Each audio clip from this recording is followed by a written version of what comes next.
Sejumlah besar roket canggih menghantam sasaran strategis militer Israel dalam serangan mendadak yang digambarkan sebagai serangan paling mematikan dalam sejarah modern negara tersebut. Sumber militer menyebutkan lebih dari 1.000 tentara Israel gugur dalam waktu kurang dari setengah jam, sebagian besar akibat kegagalan sistem pertahanan udara Iron Dome. Serangan ini dikonfirmasi diluncurkan oleh sayap militer Hamas dan dipimpin langsung oleh komandan barunya Abu Zubaidah, seorang figur yang sebelumnya tidak dikenal luas, namun kini disebut sebagai arsitek utama teknologi persenjataan baru Hamas yang membuat pertahanan Israel lumpuh total. Menurut laporan dari Pusat Komando Militer Israel, sistem radar mendeteksi peluncuran roket dari Gaza pada pukul 3.47 pagi. Namun dalam waktu 90 detik, seluruh jaringan pertahanan mengalami anomali masif.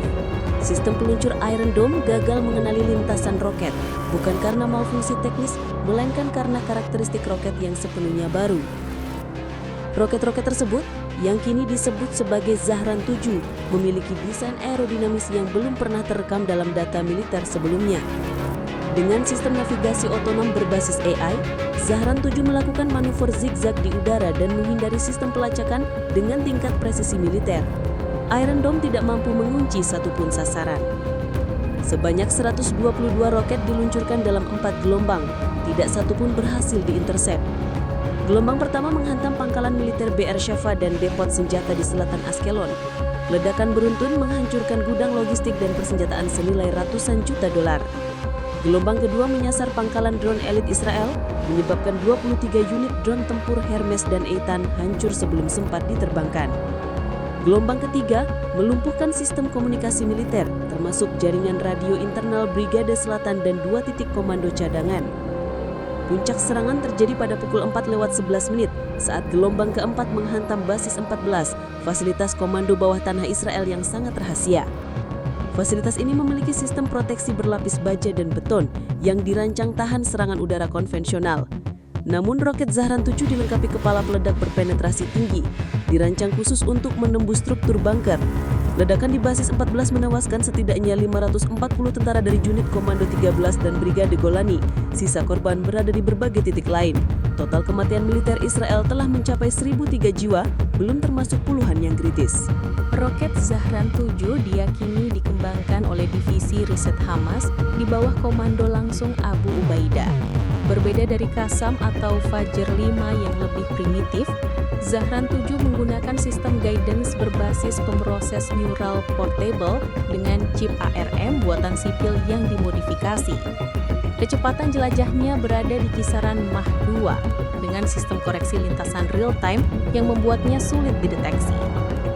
Teknologi inersia dan teknologi adaptive target mapping memungkinkan roket mengubah arah setelah peluncuran, menjadikannya tidak bisa diprediksi oleh radar.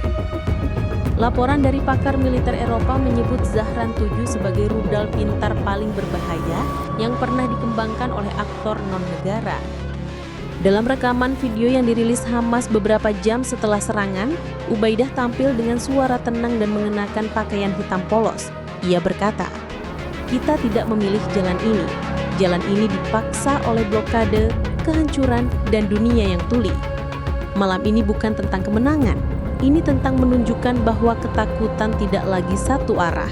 Iron Dome selama ini menjadi simbol ketangguhan Israel terhadap serangan roket, namun sistem itu kini menghadapi krisis kepercayaan. Dalam konferensi pers darurat, juru bicara IDF menyatakan bahwa mereka sedang mengevaluasi ulang seluruh protokol pertahanan.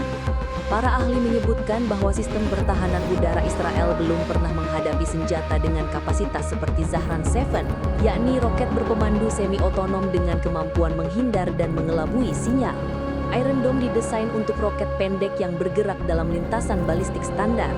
Zahran 7 bergerak seperti drone bersenjata dengan misi bunuh diri. Sistem pertahanan saat ini tidak cukup untuk menghentikan teknologi semacam ini. Reaksi internasional muncul hampir serempak. Presiden Amerika Serikat menggelar konferensi pers 1 jam setelah laporan awal diterima, menyatakan bahwa serangan ini merupakan eskalasi berbahaya dan tidak dapat diterima terhadap mitra utama Amerika. Uni Eropa mendesak deeskalasi segera namun gagal menyatukan posisi politik terhadap kemungkinan intervensi. Sementara itu, ribuan orang turun ke jalan di Yaman, Libanon, Iran, Turki, dan Indonesia merayakan serangan tersebut sebagai simbol pembalasan atas puluhan tahun penindasan terhadap Gaza. Pemerintah Israel menyatakan dalam siaran resminya bahwa mereka sedang mempersiapkan respons besar-besaran terhadap serangan ini dan seluruh pasukan cadangan telah dikerahkan. Intelijen Israel menyebutkan bahwa jaringan komando Abu Ubaidah menggunakan metode komunikasi berbasis sistem tertutup non-elektronik, termasuk kode visual, sandi melalui gerakan cahaya, dan bahkan pengiriman pesan melalui drone kecil manual, menghindari sinyal yang bisa dilacak oleh satelit. Hal ini membuat operasi tersebut nyaris tidak terdeteksi, moskan bahwa Hamas diduga masih memiliki minimal 80 unit Zahran 7 yang belum digunakan. Ini menciptakan kekhawatiran baru bahwa serangan tadi pagi hanyalah permulaan, bukan puncak. Sejumlah analis pertahanan mengatakan bahwa Israel kini sedang berpacu dengan waktu untuk memodifikasi sistem pertahanan mereka sebelum roket-roket berikutnya diluncurkan. Hingga sistem penghalau roket yang mampu melawan teknologi seperti Zahran 7 tersedia, wilayah selatan dan tengah Israel dalam kondisi sangat rentan. Di dalam Israel, lebih dari 200.000 warga telah dievakuasi ke shelter bawah tanah. Rumah sakit di Beersheva dan Ashdod penuh. Laporan awal menyebut lebih dari 500 warga sipil luka ringan akibat pecahan bangunan dan ledakan sekunder. Namun, sebagian besar korban berada di kalangan militer. Ini menandai pergeseran signifikan dalam taktik Hamas yang biasanya dianggap menyasar area sipil secara acak. Kini berhasil meluncurkan serangan terfokus dengan presisi tinggi terhadap target militer saja. Untuk pertama kalinya dalam 2 dekade, publik Israel mengalami kekalahan militer bukan dari invasi darat besar-besaran, melainkan dari sistem rudal berteknologi tinggi. Serangan Abu Ubaidah telah menggeser persepsi global tentang siapa yang memegang kendali dalam konflik Israel-Palestina. Dunia menyaksikan bukan hanya kehancuran, tapi juga kelahiran jenis baru kekuatan militer yang tidak dimiliki negara berdaulat, melainkan oleh entitas non-negara, namun dengan kapasitas perang penuh. Tatanan keamanan kawasan berubah dalam semalam. Pihak intelijen menyatakan bahwa peristiwa ini membuka babak baru dalam perang asimetris. Jika Hamas memiliki kemampuan seperti ini, maka pertanyaan yang kini menggantung adalah, siapa lagi yang memilikinya? Jika kamu menyukai konten ini, jangan lupa untuk subscribe dan aktifkan notifikasi.